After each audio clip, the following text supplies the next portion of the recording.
On to the deep muscles of the neck, starting with the prevertebral muscles. You got longus capitis. Origin is from C3 to C6, the anterior tubercles of transverse processes. Innervation is done. The insertion, it inserts at the occipital bone, the basilar part. Innervation is done by the direct branches from cervical plexus from C1 to C3. And the action is that it flexes, it causes flexion of head and atlanto-occipital joints. Next we have the longus coli. So the vertical intermediate part originates at C5 to T3, the anterior surfaces of the vertebral bodies, and inserts C2 to C4 of the interior surfaces. The superior oblique part originates at C3 to C5, anterior tubercles of transverse processes, and inserts at the atlas, the anterior tubercle. And then the inferior oblique part originates T1 to T3, anterior surface of vertebral bodies, and inserts C5 to C6 of the anterior tubercles of transverse processes. All of them get innervated by direct branches from the cervical plexus from C2 to C6, and the actions they cause: unilaterally it tilts and rotates the cervical spine to the opposite side, and bilaterally it forward flexion of the cervical spine. Next is rectus capitis anterior. The origin is from C1, the lateral mass, inserts at the occipital bone, the basilar part. Innervation is caused by the anterior rami of C1 and C2, and the action's done unilaterally. It causes lateral flexion at the atlanto-occipital joint, and bilaterally it causes flexion at the atlanto-occipital joint. Then we have the rectus capitis lateralis. The origin is C1, the transverse process.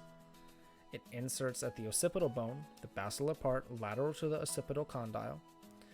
Innervation is done by the anterior rami of C1 and C2, and the actions are unilaterally. It causes lateral flexion at the atlanto-occipital joint, and bilateral, it does flexion at the atlanto-occipital joint.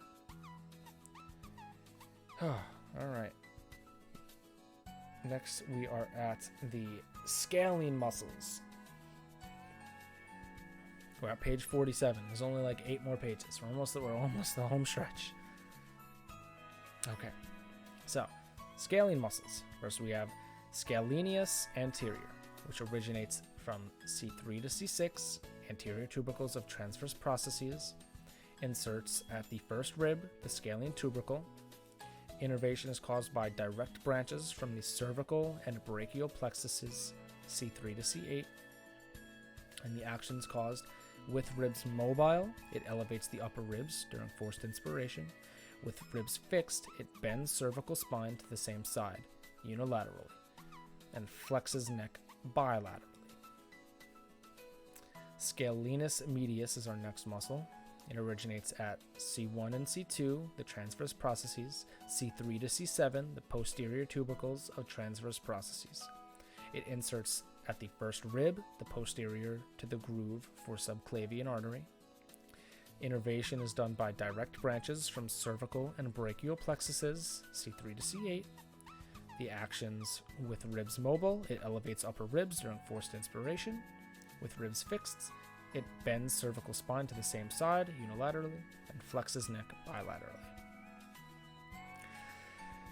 Scalenus posterior is next. It originates from C5 to C7, posterior tubercles of the transverse processes. Insertion, it inserts at the second rib, the outer surfaces. Innervation is done by direct branches from cervical and brachial plexuses, C3 to C8. Action: with ribs mobile, it elevates upper ribs during forced inspiration, and with them fixed, it bends cervical spine to the same side unilaterally and flexes neck bilaterally. How much time do I have left in this video?